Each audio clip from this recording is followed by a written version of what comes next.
Hello everyone, welcome back to Tech Helpline. In our channel, we show you how to use various applications and services throughout the internet. And in today's video, I will show you how to reset AOL Mail Password. So make sure to follow through the entire video. Don't forget to subscribe to our channel Tech Helpline and ring the notification bell for more useful uploads. So let's get started.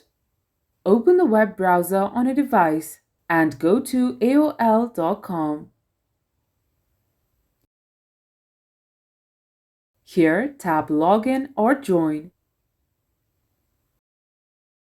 Once you get to the login page, you must enter your username, email, or mobile number. I will be using the email address.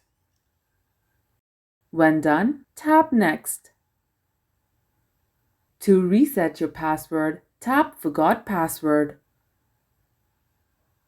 and tap Yes, send me a code. You will receive a verification code on your phone. So enter the code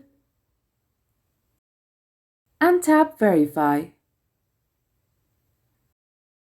You can now create a new password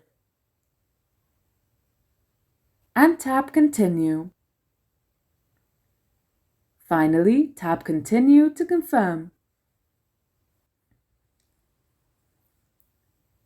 So that's how you reset AOL Mail Password. If the video was helpful, please leave a like and mention your feedback in the comment section below. Thank you for watching and we will see you in the next one.